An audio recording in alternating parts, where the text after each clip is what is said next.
good afternoon, and welcome to this week's episode of Think Tank Thursday. I am Candy Kelly, and I am your host this week, and really excited about this week's topic. But before we jump in, I have to thank my 2023 Think Tank sponsors. We have SimNots, Redemption Plus, Roller Software, Betson, and Delta Strike. And I have one of my webinar sponsors here as a guest today from Creative Works. So on Thursdays, we like to partner with people, spend a little bit of time doing, away from doing, spend a little time thinking. And man, today's topic is really like some long-term thinking. So everybody welcome Russ from Creative Works. Russ, tell everyone who you are who may not be familiar. How could you not be familiar with who you are, though? Well, if you're not familiar with me, one of the things you should probably know is I'm the best at being humble.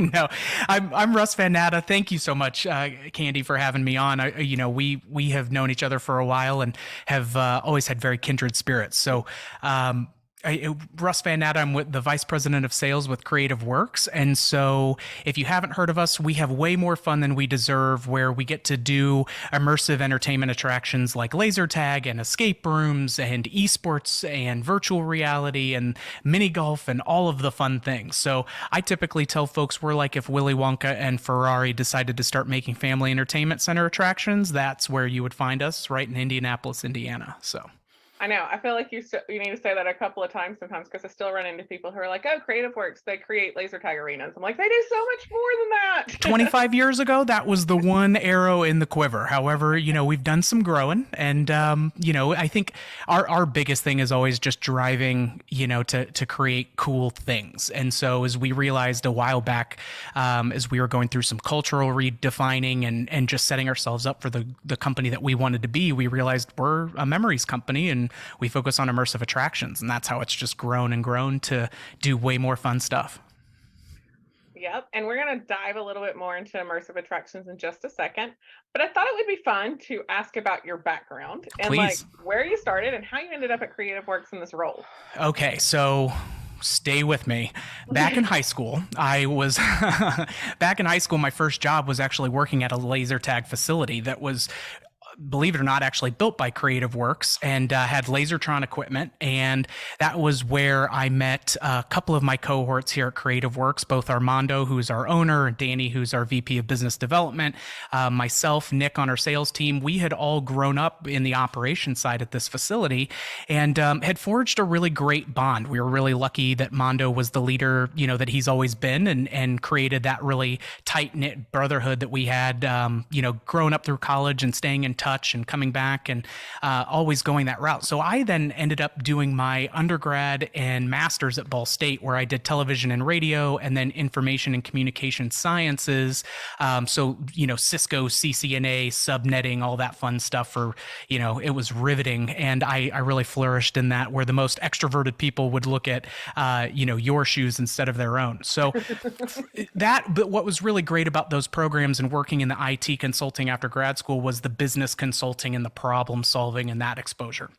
And so then from there, I ended up working with a family friends company that did custom design trade show exhibits. And so, the big built elements and, big, tall structures and all of that. And so we would design and build these things that would, install and tear down and come back. And it was a lot of managed services. So from there, as I was looking to continue to grow and I knew that I wanted to get in more on the leadership side of things, Armando had since, become a part of Creative Works. And shortly thereafter, when he, kind of took on his ownership roles, reached out to me, and it was just a perfect turducken of all of that stuff, of the operations experience, understanding what it's like when the pizzas aren't coming out on time and you're having to do heads up, 7-Up to distract so that way the mom doesn't know that the pizzas are late.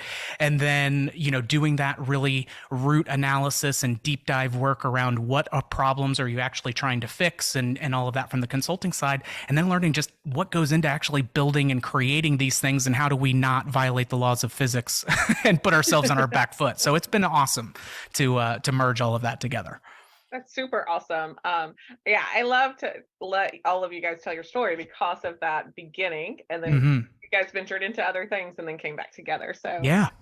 I think it definitely plays homage to the leader that Armando is. Well, and obviously I'm preaching to the culture choir, but it just shows so many of the things that we were successful in that, whether it was just attention to detail and intentionality around creating a really solid culture and showing up for the people that have to provide these wonderful experiences to the guests. So much of that was just a one-to-one translation as we all were coming back into it. And Mondo, that's just his love language. That's what he gets. And so I've been very fortunate that I've had the incubator of the culture that we've had, because I take it for granted at times when I don't always recognize how much of a struggle it can be to build that.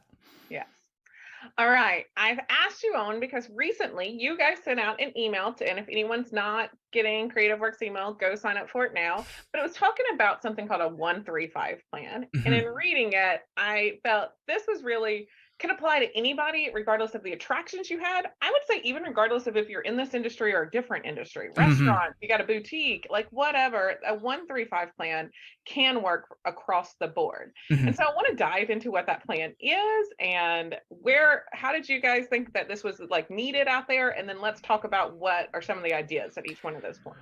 Well, so like most good ideas, it wasn't ours originally. We saw some things of what were other folks doing in the arcade realm where, hey, every year you're typically refreshing the bottom, 5 to 10% of your game room, or you're making some tweaks on reorienting how it's positioned. And some of those small things where you're changing a few games or changing the orientation and position of some games would give a whole new feel to the arcade. And so as we were looking at that, we realized, hey, when and especially through our Amusement 360 content and stuff, as we're talking with folks, it's, everybody has a great first year because you have that honeymoon phase. It's something that's new. Your attraction set is there.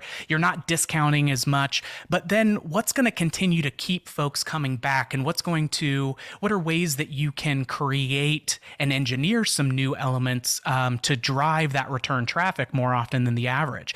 And so then when we looked at operators like Airway Lanes and Mark and his team up there, where every year they're doing a mini debut of some sort of new attraction or feature item. And so it was this whole piece of, okay, the best operators that we see are continually reinvesting to varying degrees or doing something very intentionally to create new iterations off of what they've already built.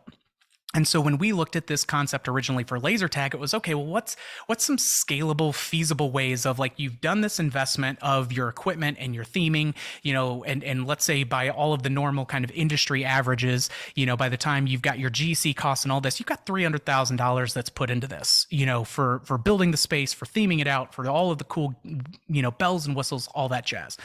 So now, what's a reasonable reinvestment into an expense like that where it's so front heavy? Well, for us, it was looking at things of what makes sense in year one, what makes sense in year three, and what makes the sense 5 years down the line, as we need to kind of increase or elevate what we're adding to the space over time, just so it continues to stay novel and fresh. So when we look at something like a 1-year metric, and for the purposes of this, we can keep it in laser tag, but really, like you said, this applies to everything. So that first year that you have either a new attraction to an existing center or to a facility, brand new facility overall, year one, you're not going to have to do a whole lot of touching. But what you may want to do is a smaller entry level kind of update. So, we look at this of, do you have good visual signage? Is your attraction coming out of the space? What are some window dressing kind of items that, it's like getting a new cell phone cover on your phone, where now you feel like, oh, golly, okay, I've got a new background, layout and a new cover. Now it feels newer and fresher to me. So what are some accessories that you can add on after that first year? And a lot of times it's some small pieces. Maybe you want to add a cool new focal prop on one of the perimeter walls in a laser tag environment. Maybe you want to add a new branded signage, wayfinding signage, or something to help push folks as you've seen how your traffic patterns and sightlines and upsell opportunities work. So that's that kind of entry level. We don't need to do a ton because it's still new. It's still got that new car smell on it, right? We're still loving it, and everything's moving and grooving. Year 3 is where you would maybe escalate it up to some intermediate things where, okay, now I need to probably look at some things like what are some new targets that have come out that weren't around, on the equipment manufacturing side. So that way I can have some more interactive new focal pieces, new game formats, etc. For my regulars that are coming back, or for those folks that come 1 or 2 times a year, what would be something that keeps them coming and doing that in year 3 and year 4. And so again, just small layered new additions can just go such a long way. So again, escalating that, maybe we want to do a mural refresh around the scoring TV when they exit. Maybe we want to create a cool new Instagrammable moment kind of focused piece.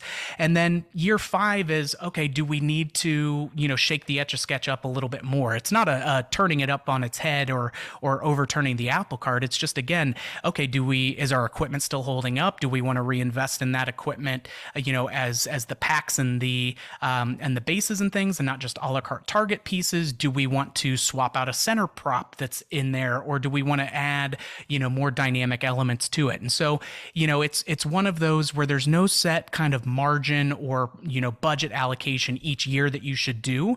But a lot of times as we go through and we consult with someone of, okay, in a perfect world, what are all the things that you would want to have as part of this project? Some have the budget for it, some don't. And so what we typically will outline is, hey, this is something that's great for you to be able to add on a few years down the road. The beautiful thing about something like that is again, your overhead cost is just so predominantly labor focused. And so reinvesting into the arena, you're really gaining that stuff back quickly, especially with the throughput and capacity. So for us, it was just, how are you being intentional about creating something new and exciting for your guests? So that way it's not just the same old each time that they're doing it. And how do you set that up in a way where I don't have to break the bank in order to do that, but some, little things go a long way. Just like, again, a cell phone cover or rearranging the furniture in your living room, some new throw pillows, that kind of equivalent of, okay, great, this adds and has a new fresh feel for me. Okay, I have some follow-up questions. One, it sounds like, and this is why I'm a big proponent of, I know that of finding someone who is a laser tag arena designer, because one of the things it sounds like you said is go ahead and shoot for all the things you want. Like, let's lay it all out. Let's figure out what the costs are. You may not be able to, that may not be in the budget this round. Right. But if you would go ahead and look at this 1, 3, 5-year plan, you already have a wish list kind of created for you.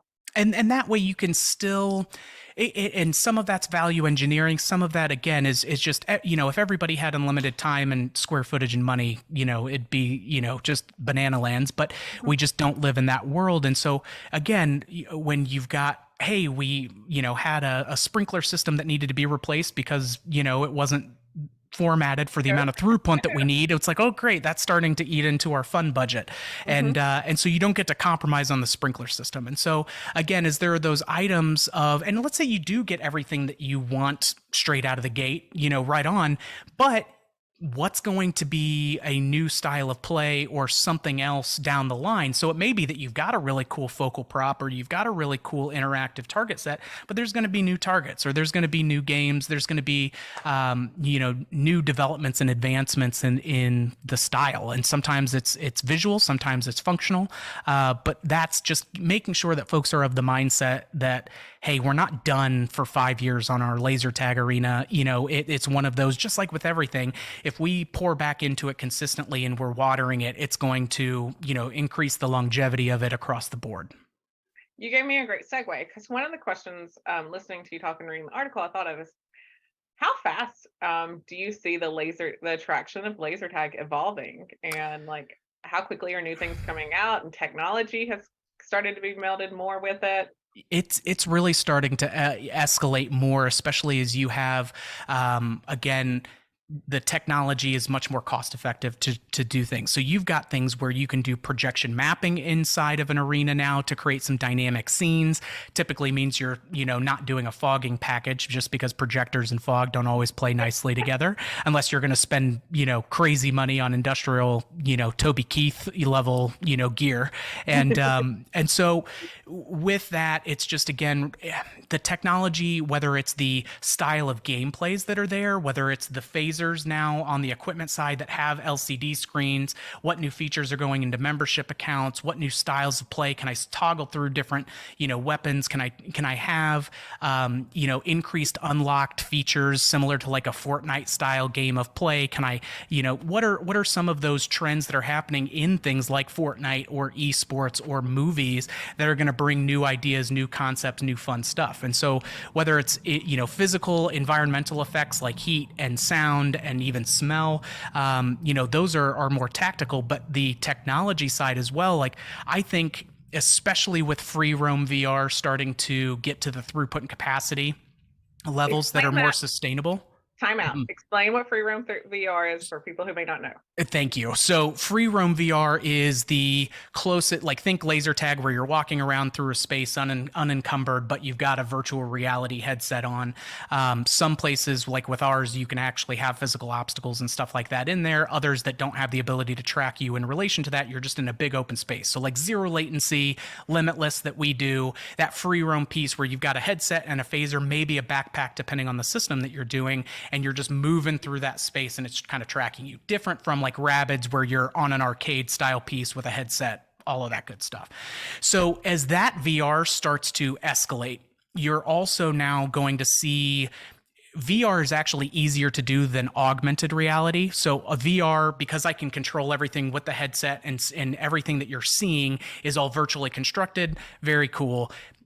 Augmented reality that folks initially thought was going to be kind of the bridge between those two worlds of laser tag and VR is actually more difficult because now I have to have digital stuff that's overlaid on top of the physical real world elements. And so getting Pokemon Go to work in a laser tag environment just has its challenges. But that's eventually going to be the style of gameplay that I think you see laser tag escalate to with augmented reality is, okay, I'm walking through an Avatar inspired, cool alien jungle planet.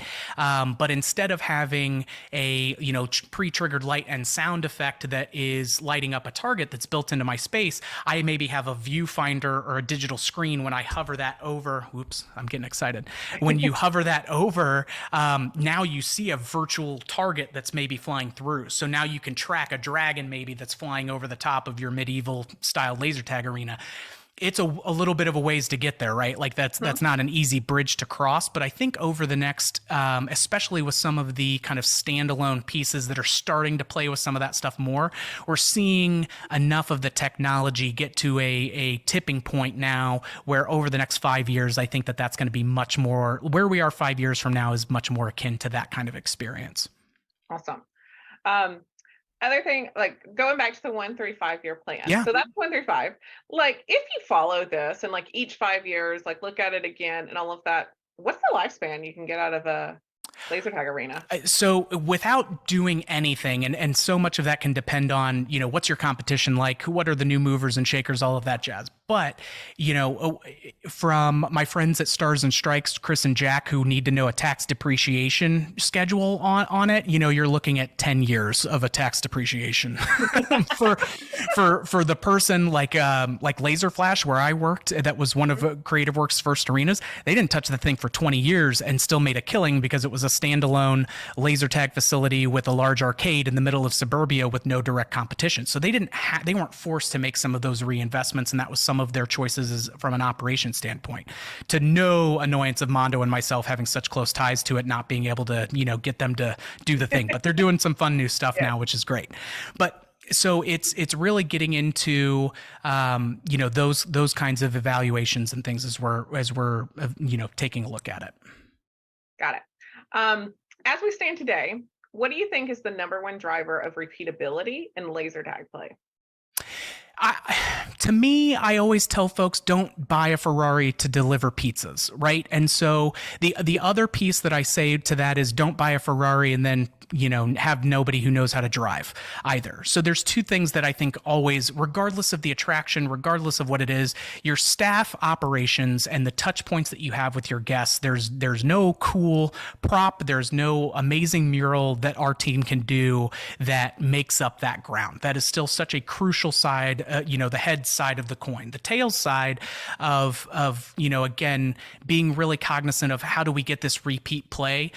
A lot of it comes down to, okay, well, are we empowering our staff to come up with new game formats? Or, on the Saturday nights when we get our regulars coming back in, are we really flexing and trying different team modes and different, solo player modes and really looking into the manual to utilize all those features that we have, right? So if it's one where you're getting a lot under the hood with any of the equipment manufacturers and any of the arena builders that are out there. There's a lot inherently cooked into this in order to give you a lot of options to make it a diverse experience. And so then you look at things of, okay, do we want more corporate business? Okay, great. What are some fun trivia style games that we can do that reinforce that, or some team building kind of elements, right? What's the crafted guest experience that we want to do with the game type, and if it's a corporate thing and we want everybody to be able to, it's the boss versus everybody else. Having fun with the groups and tailoring them to the experience is always so critical. But again, coming up with the variety of games, fiddling and tinkering, putting things in a rotation, because guess what? If you're 80% of the time, you're going to run either a team game or a solo game, depending on what time of day it is, and you need to keep the trains running on time. However, there's dialects of those different types of games that you can use. So every couple of weeks, it's okay, now we're going to do this version of a team game, and it keeps your staff open and engaged with it. Because the biggest thing that I always chuckle about is, if you remember the scene from the new Jurassic Park movie when it was first getting relaunched, you've got those gerbil balls and you've got this tuned out 16-year-old that's just going, have a nice time, enjoy your ride, like filing you through. It just becomes complacent and boring if you're doing the same stuff all the time for the staff, let alone being able to convey excitement over to your guests. So keep it fresh, try new things, rotate it into a schedule for a period of time, and then try something new, but also challenge your staff to take ownership of what that looks like, because then they'll be more excited about it as well. I know. I would also say, open up the possibilities of your staff learning the capabilities of these systems. I know 5 years ago, before I ever came to Trainertainment, one of the coolest things I thought that you could do with laser tag, and to get more school groups, because we know with school groups they have to have a lot of times an educational component. Mm-hmm. They're the video screen targets, which you could ask math questions on, and then they would have to like shoot the right answer to get the points to be at the end. 100%. But do you know how many people I still talk to this day that have no idea that laser tag manufacturers of the equipment have the ability to do that? Well, and that's the part, right? Of no matter who you work with, there are always great things. And so whether it's going out to trade shows and just keeping your finger on the pulse of what's what, checking out the newsletters and stuff every so often just to see what these companies are bragging about, because they're doing really fun, cool things as well. And it's just, to me, it's much more of a habit of being continually curious. And as long as we can foster that across any of our things, like that, to me, tends to be the biggest indicator of success, because what you inspect, helps you have better expectations as well. So to me, it's just that professional curiosity mindset of, these things aren't crock pots, and while they can run and they can do that functionality in the past, they could, the consumer expectations are just different, right? Where what you're competing against in the home or in your pocket or in your market, in the out-of-home space, it's an arms race of entertainment, and it's an arms race of convenience and wow. And so what are you doing to continually manufacture those things, right? Like the good, what is it? The amateurs practice until they get it right. Professionals practice until they can't get it wrong. That's the mindset where you need to just be, again, this is gardening, this is fostering, this is cultivating. We need to be very intentional across all of these points. And as lovers of culture, like we as the owners and operators or the managers of these facilities do not have to like hoard that be curious mindset. Like I can't read every newsletter that comes across. Like I cannot. And I ran operations for a long time. I just couldn't. So you got a great laser tag person, be like, hey, sign up for these couple of newsletters. If there's something they talk about, a feature that we're not doing that you're really into, like bring it. That's your job. Your job is to bring it up to me, and they can learn more about their job. They're more invested in it. It creates a culture of curiosity and growth. So we don't have to be the hoarders of that. Well, and so much of that, and gosh, we're going to get into culture weeds, but so much of that is a top-down effect of, I don't have to be the person with all of the answers at the top. I have to be the person with better questions at the top, right? And some of that, now that is an easy, very broad brush to paint with. However, because I know at the same time it is, the 80 to 100 hour weeks of in the trenches stuff is still very much there. And sometimes you just have to get on to the next thing. But what I will challenge folks with is the more that you can give your staff a sense of ownership, especially with this younger demographics and younger age group who have been, raised and have come up with this idea of very self-driven and curious, and they want to be able to go out and have meaningful impact on what they're doing. So again, if they're pushing a mop, that may not be the most exciting portion of their job, but if they can now geek out and lean in and create some cool new things that are doing really well for the business, like they want to be one of those power players. Now, not everybody, and you have, slackers regardless of age ranges, pain in the butt team members is nothing new. That goes back thousands and thousands of years, but it's that kind of mindset where, hey, I don't have to be the one thinking of all the little things all the time that we want to do with laser tag, but that's an easy piece in our staff meeting of, hey, in 3 years from now, if we had the coolest laser tag arena in the world, what would that look like? And then bam, now you've started to got a wish list as you're talking with folks at different networking events or education, melds like what you guys are doing. Those are huge. And the beautiful thing about our industry is, if somebody isn't willing to share or brag on what they're doing and kind of collab and mind meld, that's probably not one of the most successful operators that's out there anyway. Just, we're fortunate in our niche industry culture that's more the norm of share and grow together. Of course. All right, we're going to switch gears for a second because I can't let you out of here without talking about the event that Creative Works has become known for. And you guys have one like right around the corner. So. It is coming down the barrel. So Amusement 360 that we do, and I'm pulling up the dates, which I should have just memorized because Mike and I have been shooting all of the performance promos and things that I'm sure you've started to see coming out. But so the upcoming dates, it's here in Indianapolis, and it's at the end of April of the 25th through the 27th in Indianapolis. Sorry, Mike, in advance. So it's April 25th through the 27th here in Indianapolis, that Tuesday through Thursday.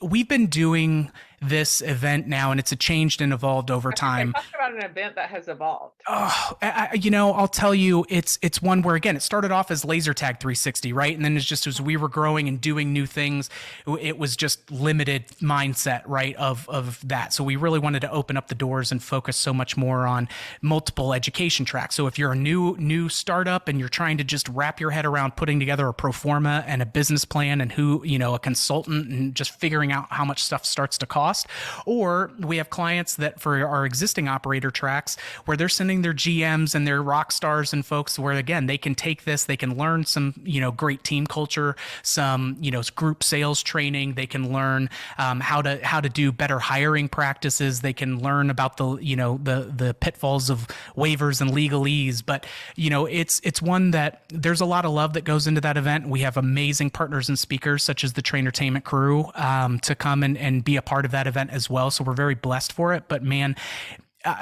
again, not to toot my own horn, but I'm consistently pleased with how well the attendees from this event come together and learn as much from each other as they do from the 20 plus speakers that we're going to have. So we've got a bang up line of operator interviews this time. We've got 3 operator interviews. We've got Coconut Bowl Wild Island, which won Best FEC. I mean, love Craig. We've had Craig before, and he's fabulous. And so we're having them. They've won they've won both, I think, IAPA and AAMA's Best FEC in the World category. We've got Revved Up Fun out of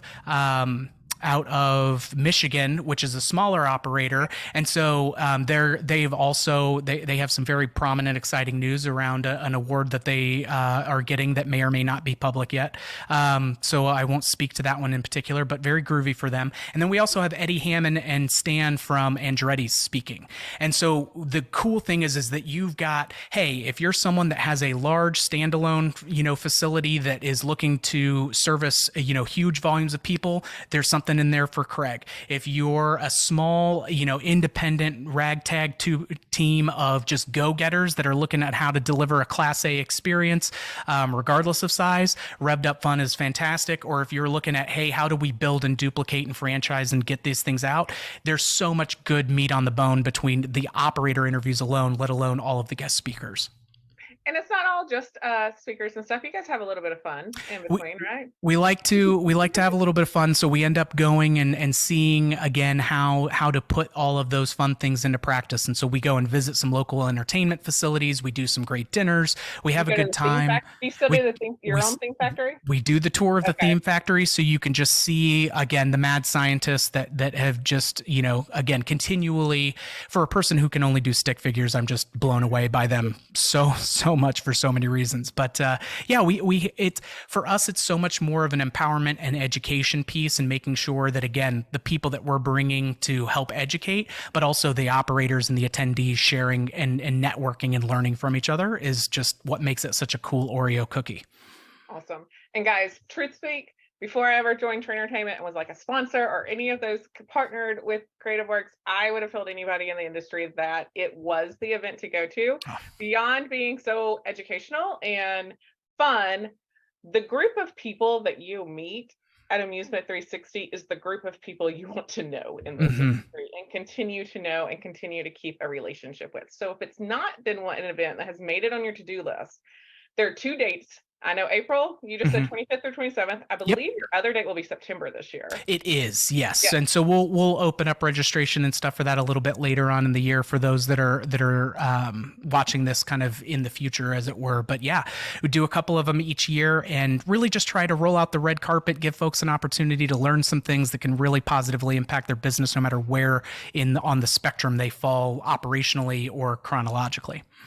And we got to give a big shout out to if you get the tour through the theme factory, those are artists that are working in that factory. 100%, no doubt about it. The people who work in that factory with the murals and the 3D sculpting and all that, they are artists. Just, yes, it's incredible the stuff that they do. And again, just walking through the foam shop where we just, last week we had a 12-foot brontosaurus, and I'm going to get yelled at from the design team because it's not an actual brontosaurus. They'd be mad that I didn't pay attention to the specific, flora and fauna. They paid attention to the details. The genus and species, as it were. Yes. And so it's just awesome, to get to see it. The other thing, selfishly, as well, as it's a way for us to dispel the Amazon Prime, kind of mentality of this is why your process, is a process and doesn't just FedEx overnight, because we're building 12-foot tall Brachiosaurus. Yeah, you don't keep those in stock back there, Russ? They're hard to keep on the shelf. And so for, it's a more of a bespoke order. All right. Well, as you know, we like to close Think Tank by asking a signature question. So, and I know you're one of constant growth. So what are you doing these days to grow yourself? What's inspiring you? Always doing audiobooks, but I'll tell you, one of the things that I've started getting into more is some actual professional journaling. So not just personal journaling, but creating some think time each week where it's some protected calendar time where I can work on the business instead of in the business items, and having some of that where, again, giving you an opportunity as a leader and someone who oversees kind of multiple overlapping processes of, okay, what's working? Where are we still consistently seeing some friction points? What kind of stupid tax am I currently paying for that? Is what we're seeing a symptom? Is it a root piece? And really giving yourself some protected time and space to think through those pieces instead of just relying, on the shower thoughts that will, kind of pop up spontaneously. And then go away just as spontaneously. Just as fast, right? Yeah. It's, I rinsed my conditioner, now I forget. And so that piece for me, where it's going through and professionally journaling, just again from recycling these conversations or other elements that we've had, and having that kind of quick list of questions of, okay, in 3 years from now, if this was wildly successful, what would it look like? So just so, again, you may not get everything that's on that list, but it at least starts to give you some easier ways to try and, eat the elephant one bite at a time. I'm not a consistent journaler, but I'll tell you, I have 4 questions that I routinely will sit and just think about without putting parameters sometimes around them. And they are, what is right? What is wrong? What is missing right now? And what is confusing right now? Yeah. Ooh, and the confusing one, especially when you start opening that up for the teams, that should be a question you ask a lot more often. And people probably don't, because it does open a Pandora's box. But you would be amazed at just the tribal knowledge and assumptions of because again, if you're an existing operator who's been in the thick of it for a long time, you've been living in that world, and it's like, well, it's always been this, but you've had turnover in your staff, things have have changed, stuff's different, you're using a different software than you were, what have you. That what's confusing question is a fickle mistress, but man, does it open up a lot of doors. A lot of doors. And it allows us to see what needs to be fixed, because I'm constantly thinking about how do we make it easier in the future too. So amen. Well, thank you so much, Russ, for your time today. Where can people find you, learn about Creative Works, learn about Amusement 360? You got a couple of websites I know to give us. So all day long. So, for Amusement 360, again, April 25th through the 27th, if you go to amusement360.com, that will have quick info. It'll have a calendar of events. It'll highlight speakers. It'll have a registration link and all of that stuff. And so that way you can get at that.